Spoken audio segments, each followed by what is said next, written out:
வணக்கம். நம்ம வாழ்க்கையில் நாம் சுயமாக உழைச்சி வாங்கிய முதல் சம்பளம் எவ்வளவு முக்கியமோ அதே அளவிற்கு சம்பளம் வாங்கும் ஒவ்வொரு முறையும் முதல் செலவு செய்யும் பொழுது கவனமாக பார்த்து செய்வதும் முக்கியமானது. முதல் முறை கஷ்டப்பட்டு சம்பாதிச்சு கையில் வாங்கும் பணம் எவ்வளவு சிறியதாக இருந்தாலும் அது நமக்கு வாழ்வின் இறுதி வரை மறந்து போகிறது கிடையாது.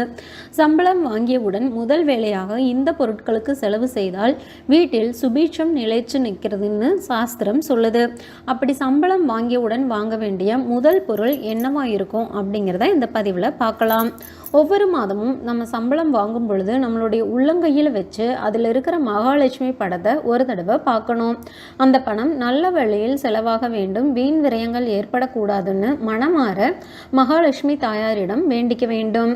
அதற்கு பிறகு நேரே வீட்டுக்கு கொண்டு வந்து வீட்டோட பூஜை அறையில் சுவாமி படத்துக்கு முன்னாடி மஞ்சள் துணியை விரித்து அதன் மீது வைக்கணும். அதுக்கப்புறமா அதிலிருந்து ஒரு சிறு தொகையை எடுத்து முதல் வேலையாக நீங்கள் முதல் பொருளாக வாங்க வேண்டியது மஞ்சள் கிழங்கு அல்லது மஞ்சள் தூள் எதுவாக இருந்தாலும் சரி. உங்களோட முதல் பணத்திலிருந்து முதல் பணம் மஞ்சளுக்குன்னு செலவு செய்கிறதுக்கு எடுத்து வச்சுக்கணும். மஞ்சள் மங்களகரமான பொருள்களில் ஒன்று. அது மட்டும் இல்லாமல் குடும்பத்தில் சுபீஷத்தை கொடுக்கக்கூடியதும் ஆகும்.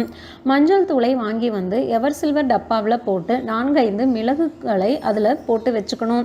இதனால் வண்டுகள் வராமல் இருக்கும். சமையலுக்கு இல்லை அப்படின்னாலும் சாமிக்கு வாங்கும் மஞ்சளாக கூட வாங்கலாம். ஏதாவது ஒரு முறையில் மஞ்சள் வாங்குறது நல்லது. அடுத்தது வந்து பார்த்தீங்கன்னா, நீங்கள் சம்பளம் வாங்கிய கிழமை வெள்ளிக்கிழமையாக இருந்தால் வெள்ளிக்கிழமையில் வாங்க வேண்டிய மிக முக்கியமான பொருட்களில் கல்லுப்பும் ஒன்று. கல்லுப்பு மகாலட்சுமியின் அம்சம் அப்படிங்கிறதுனால வெள்ளிக்கிழமையில் கல்லுப்பு வாங்குவது, அதுவும் முதல் சம்பளத்திலிருந்து வாங்குவது எண்ணற்ற பலன்களை கொடுக்கும். அதற்காக ஒவ்வொரு வெள்ளிக்கிழமையும் உப்பு வாங்க வேண்டிய அவசியம் இல்லை. உணவில் உப்பை குறைவாக சேர்ப்பதுதான் ஆரோக்கியம். அன்னதானம் போன்ற இடங்களுக்கு உங்கள் முதல் சம்பளத்திலிருந்து முதல் தொகையை முடிந்த அளவிற்கு தானமாக கொடுக்கலாம், அல்லது ஏதாவது ஒரு சமையலுக்கு தேவைப்படும் பொருட்களை வாங்கி தானம் செய்யலாம். முதல் தொகையை பசியால் வாடும் ஒருவருக்கு ஒருவேளை சாப்பாடு கொடுத்தால் கூட புண்ணியம்தான். கல்லுப்பில் மகாலட்சுமி இருக்கிறதுனால உப்பு வாங்குகிறோம். அதே மாதிரி இனிப்பு என்னும் சொல்லிற்கு அர்த்தமாக இருக்கும் சர்க்கரையும் முதல் சம்பள பணத்திலிருந்து வாங்கலாம்.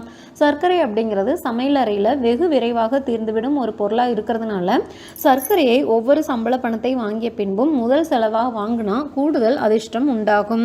கல்லுப்பு, சர்க்கரை, மஞ்சள், அன்னதானம் ஆகிய இந்த 4 விஷயங்களில் எது உங்களால் முடியுமோ அதை முதல் செலவாக ஒவ்வொரு மாதமும் சம்பள பணத்திலிருந்து செய்து வந்தால் வீடு முழுவதும் மகாலட்சுமி கடாட்சம் நிரம்பியிருக்கும்.